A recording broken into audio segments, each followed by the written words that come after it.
Over 10 areas identified that have been turned into illegal immigrant settlement.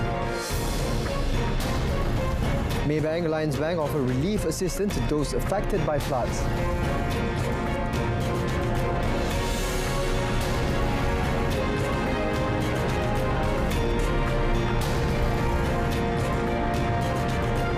Good evening and Salam Malaysia Madani. I'm Syed Samsudin and you're watching Malaysia Tonight. The police have identified more than 10 areas that have been turned into main settlements for illegal immigrants in the country. According to the Deputy Inspector General of Police, Datuk Seri Ayub Khan Maidan PJ, among the areas identified are in the Klang Valley, Johor, Kedah and Kelantan. Kena pasti target-targetnya. Nanti saya kongsi dengan media pada saat-saat terakhir baru saya kongsikan. Takut ada kebocoran nanti. Banyak operasi sebelum ni yang kita buat melibatkan serbuan ataupun operasi ke atas penempatan warga asing ni banyak kebocoran berlaku. Sebelum kita datang dah clear, sehari sebelum dah clear. Jadi he added that the police focus for raids from now on will be in areas involving premises controlled by foreigners, and integrated operations to curb the influx of these foreign nationals will be carried out consistently from time to time.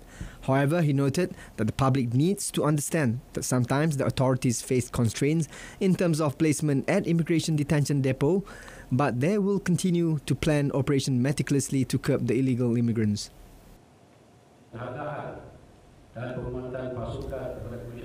On another note, Datuk Seri Ayub Khan said to suppress drug trafficking activities in the country, the police will begin hunting down leaders of the syndicate to be charged under the Security Offences Special Measures Act 2012, SOSMA, and Section 130V of the Penal Code. He said prior to this, efforts were focused more on seizing the drugs, but after the recent operations in Sabah, the focus shifted to apprehending all members of the syndicate, including the leaders and the masterminds. Kita punya target adalah sindiket, keseluruhan anggota kumpulan sindiket. Mungkin lepas ni akan ada rampasan, tapi fokus kita adalah untuk menangkap dan mengambil tindakan terhadap ketua sindiket dan juga orang-orang kanannya lah yang memiliki peranan penting. Kita akan mensasarkan kepada ketua sindiket sekarang ni bagi memastikan isu pengedaran penyeludupan dadah ni kita dapat atasi. Last Monday, a drug syndicate leader with the title Dato was among 10 men held in Sabah on suspicion of being involved in the biggest drug trafficking syndicate in the state, believed to have been active since 2015.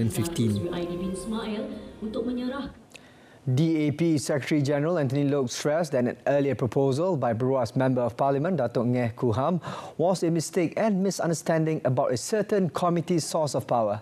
Datuk Ngeh had proposed for the government to appoint non-Muslim legal experts into the special committee to study issues related to the competencies of State Legislative Assembly in enacting Islamic laws.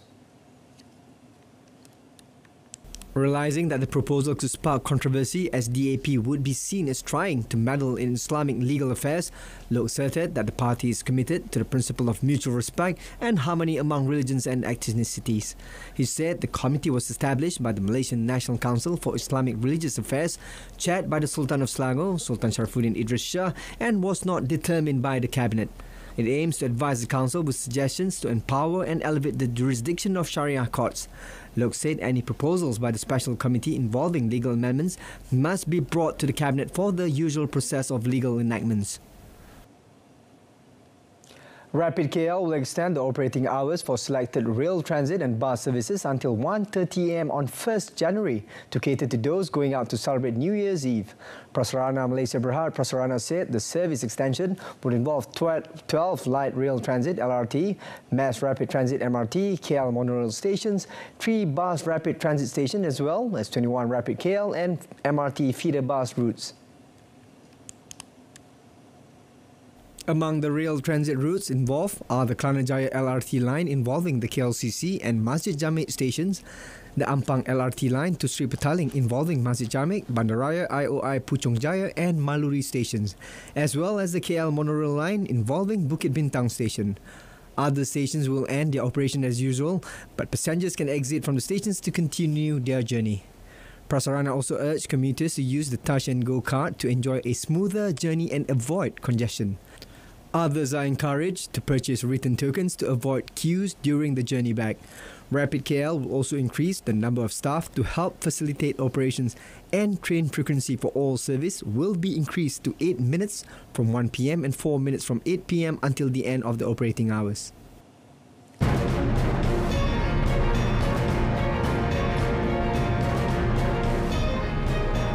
Coming up in our business segment, Malaysian economy shows positive growth in first 3 quarters of 2023. Malayan Banking Berhad Maybank and Alliance Bank Malaysia Berhad are offering flood relief assistance to ease the financial burden faced by individuals, small and medium enterprises, SME, and other non-retail Maybank customers affected by the floods. The list of assistance includes deferment of financing or loan repayment, a reduction in monthly installments, or an extension of repayment tenure. In a statement today, Maybank said customers can apply for flood relief assistance via email or by visiting or contacting its branches, SME centres, business banking centres, or auto finance centres nationwide. Additionally, Maybank is also offering a waiver of fees and charges for selected services, such as the replacement of debit cards, ATM cards, or checkbooks lost or damaged during the floods. Meanwhile, Alliance Bank provides option of a loan moratorium of up to 6 months, loan repayment modifications and waivers of fees and charges for all conventional loans and Islamic financing facilities. The bank said it was also providing assistance to its employees affected by the flood to get through this trying time. The flood relief assistance is available for application with immediate effect until 26 January 2024. Malaysia's economy has sustained positive growth during the first 3 quarters of this year and showed positive signs in October, led by industrial production and retail sales. The consistent performance had contributed to a 3.9% growth in the economy in the first 9 months of this year, in contrast to the 9.2% growth recorded in the corresponding period in 2022.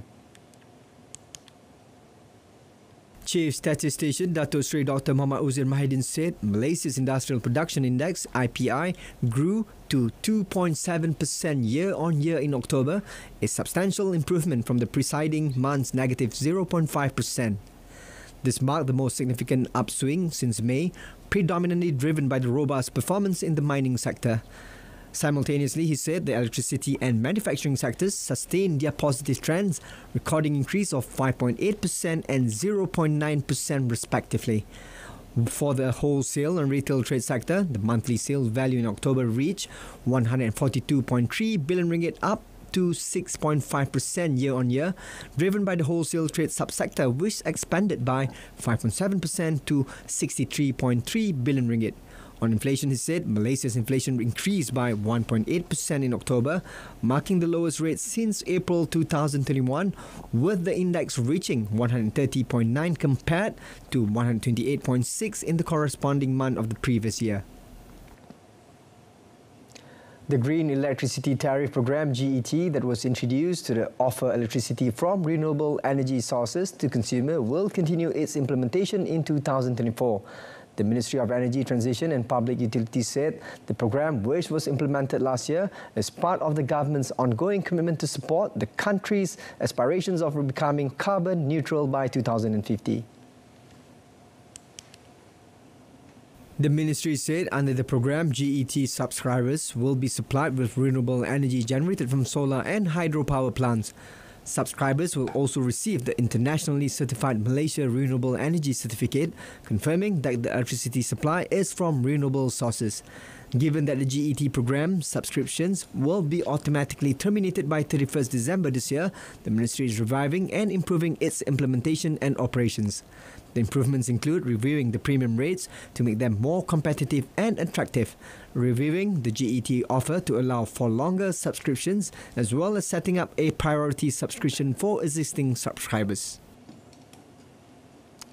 Malaysia should leverage its cybersecurity expertise, which is at par with international standards, and attract more foreign companies to invest in the country. Fong Chung Fook, the executive chairman of cybersecurity company LGMS Berhad, said Malaysia's expertise was acknowledged when Japan's Mitsui and Company Limited announced the acquisition of a 25% stake in the company in May this year, a move which would allow LGMS to access Mitsui's vast global network. Fong said that Malaysia is one of the countries in Southeast Asia that offers many cybersecurity courses at the university level, which is not offered in Japan. He also emphasized the importance of intelligence sharing when it comes to cybersecurity, given that a cyber attack can affect the defense of the country as well. He added that this is important to invest in cybersecurity to ensure that the country remains cognizant of the latest advancement and threats in the field. As part of efforts to enhance cybersecurity in Malaysia, the government introduced the Malaysia Cybersecurity Strategy 2020-2024. The move aims to create a safe, trustworthy and resilient cyber environment while promoting economic prosperity and improving the well-being of the people.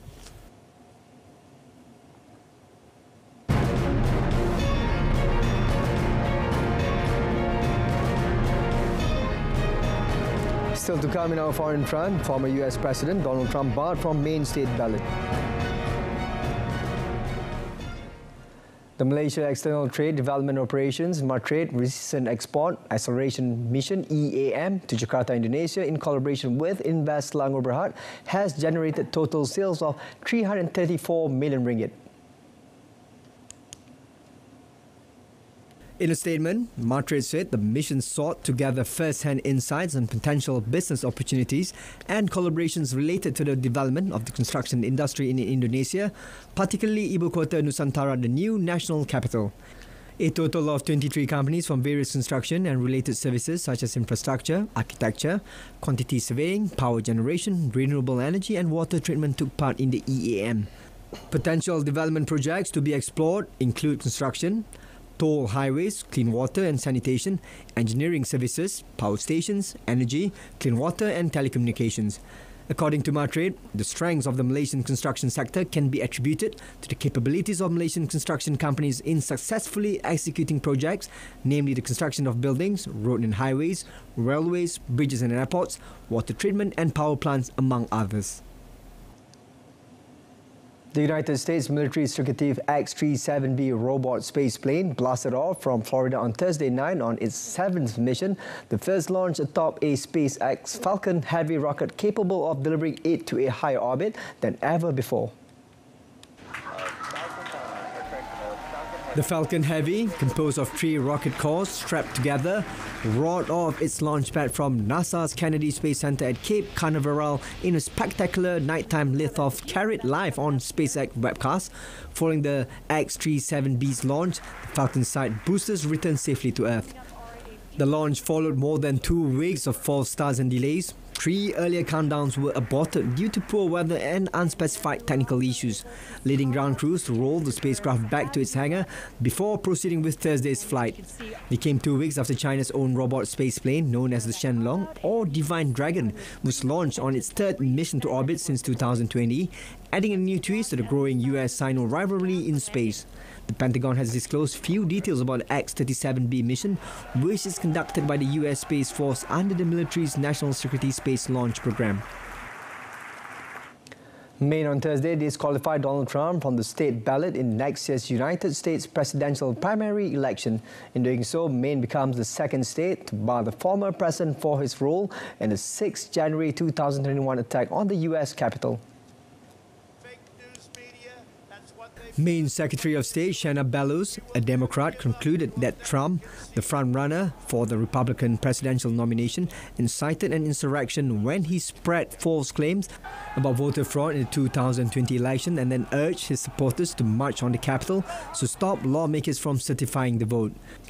Bellows wrote in a 34-page ruling that the U.S. Constitution does not tolerate an assault on the foundations of the government. The ruling notes that the decision can be appealed to the Superior Court within 5 days. In a statement released on Thursday, Trump's campaign said it would quickly file an objection to the atrocious decision, which it called the attempted theft of an election and the disfranchisement of the American voter.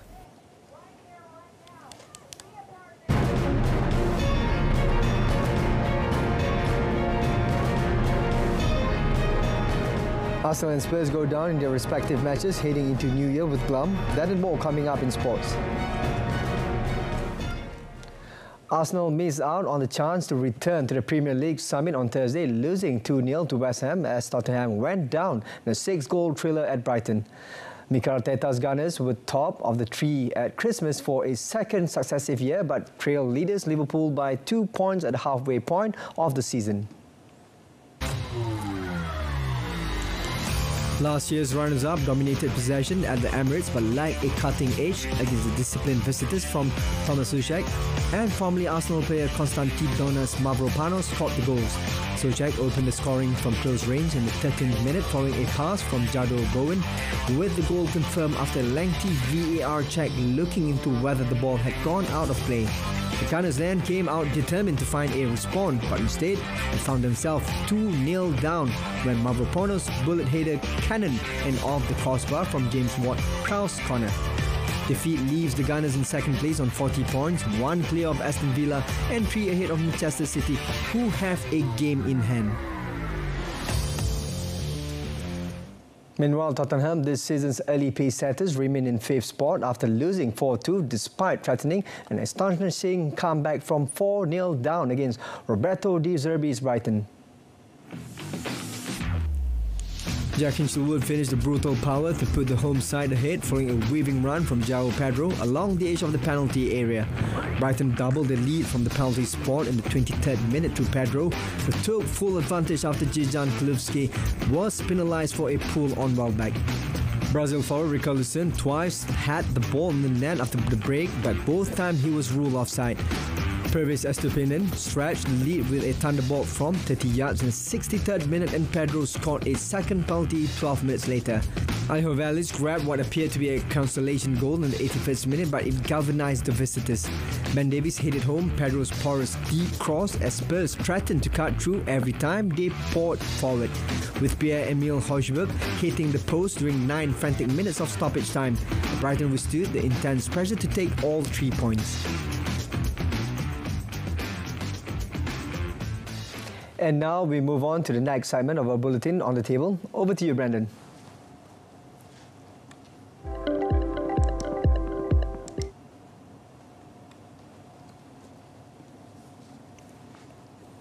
Good evening and welcome back to On the Table. Tonight we'll be discussing on the Special Voluntary Disclosure Program, or SVDP 2.0. So what is SVDP 2.0? Well, firstly, introduced by the Inland Revenue Board, LHDN, is an opportunity for the public to voluntarily come forward and declare their individual business or additional income that has not been reported before. So with us in the studio is Harvinder Singh. He is a council member at the Chartered Tax Institute of Malaysia. Mr. Harvinder, first and foremost, welcome back to the show. Thank you, Brendan. It's an honor to be here. Thank you. Very well. Now, launched in June this year, due to expire end of May next year, first and foremost, it's quite a substantial amount of time, the period we're talking about. Now, apart from sharing with us on the rationale and objectives of SVDP 2.0, I understand it's also a chance to pay taxes without a penalty. Yep, right. Well, let me share my thoughts on this. Well, one of the main objectives of the SVDP program is basically to increase or to widen the database of taxpayers. And because currently only about a fraction of the population, you could say about 15% or less than that, of the population actually pays taxes. Right, and therefore there needs to be a larger pool of taxpayers to have sustainable tax collections for nation building and development. So the program is actually especially targeted for the the segments of the population, of the society or the business community that have not been paying taxes, that have not been filing taxes, they're not even registered, for them to come on board so that they will be part of the system, and therefore we have a larger base of taxpayers to make it more sustainable in terms of tax collections on a moving forward basis. The tax is something that's pretty complicated, and the IRB appreciates that as a fact, and especially for small businesses, SMEs, where there's always this need and the objective or the main idea is to sustain and to be able to continue carrying on your business. Therefore, tax may not be something that is it's sometimes overlooked by the businessmen or the businesses. And so the program is basically giving an opportunity for taxpayers to come forward, to come clean and to start afresh. Right. So that's basically one of the purpose. And of course, with this SVDP program, the idea is also for increased collection of taxes, because to participate, you have to either pay additional taxes if you're an existing taxpayer, where you may have underpaid taxes in the past, or if you've never registered, never paid, then you come on board and you take part. And you are right, there is no penalty that will be imposed, because this is actually one of the attractions of the program. To encourage participation, taxpayers that take part will not be subjected to any kind of penalties. And of course, it's the way to move forward, right? Yep. Now, we understand as well that upon acceptance of this SVDP 2.0 program, by LHDN, no audit or investigation will be carried out for the years of assessment for which the voluntary disclosure has been made by the taxpayer. So is this true or not? Well, yes, it is. In fact, other than the fact that there will be no penalties imposed for participation, voluntary participation, this is the other attraction, I would say. So basically, if it's an existing taxpayer that may want to go back and do a review of prior year's submissions, if there's been an understatement of income or overclaiming of expenses, they would need to do a revised tax computation. They would download a form called the SVDP form, fill it up, and submit the SVDP form together with the revised tax computation, which would be checked by the tax authorities, and if accepted in good faith, the tax authorities would then proceed to issue a letter. Okay. The letter would typically state three things. Firstly, that the taxpayer has successfully participated in the SVDP program, and that there will be no audit or investigation carried out on the taxpayer for the relevant years of assessment. And finally, of course, the notices of assessment or additional assessments will be sent together with a letter detailing how much taxes need to be paid, which would typically follow what you have volunteered, and you're given 30 days to pay. So within 30 days, you've got to pay. If the taxpayer fails to pay within 30 days, then the tax authorities are not bound by this promise to not reopen. Right. So there's a need for the taxpayer to follow up with the payment as well. Right. Now, let's talk about the eligibility for this program. So if a taxpayer is currently being audited, can he or she still participate in SVDP 2.0? Well, unfortunately, no, Right. because this is about voluntary participation. So if the taxpayer has been already identified, already targeted, and when we talk about being audited, a simple letter from the IRB asking for information or documents basically means that the taxpayer is prohibited from participating. Right. And, it's important for taxpayers or anybody out there to take this quite seriously. 5 months will pass by very quickly. Yep. We've got another 5 months to go until the 31st of May. And so during the SPDP program, the IRB's tax audit and investigation departments are concurrently doing their roles and playing their part as well.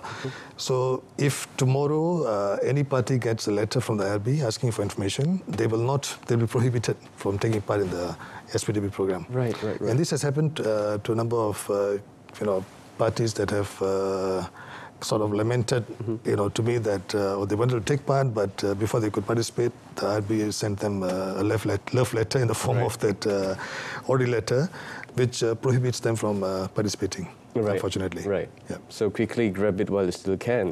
Exactly. That way, right? That's right. Now, let's talk about the years of assessment that a taxpayer can do, a voluntary disclosure, under this program of SVDP 2.0. Yep. Well, actually, you can go back from the beginning of when you carried on business or you started business, or from the beginning of time for the matter. But the most recent year of assessment for which the taxpayer can take part would be the year of assessment 2021. Right, 2021, because this program started in June 2023, by which time some of the taxpayers, business owners, etc., would not have submitted their tax returns for 2022. So it did not take into account 2022 and beyond. It's only up to 2021. Okay. Right. Let's talk about its difficulties. Has there been any difficulties faced by the participants that have taken part in this program? What about the people who are contract or who take on jobs on project basis? I mean, we know it's a gig economy out there, so everybody takes part in different kind of jobs there is out there, just earn an income. So what about difficulties faced by them then? Well, difficulties from the perspective of participating or taking part and submitting. From that perspective, I think at the beginning of the program there was a bit of a bottleneck. The system couldn't really cater, so the promised 14 days processing and conclusion of the program, the participation for that particular taxpayer was a bit delayed, but I think that's been smoothened out. As far as taking part in this program is concerned, it is open to anybody that's earning any income, whether it's employment income, whether it's part-time income. If you are supposed to be paying taxes, and if not, you can take part, you can participate. Nice, nice. So taxpayers are encouraged to participate in this program, right? And e-invoicing, that was the topic that we discussed before on the show, is being implemented in 2024, next year, but in stages. So what would your advice be to viewers that have yet to take part in this program?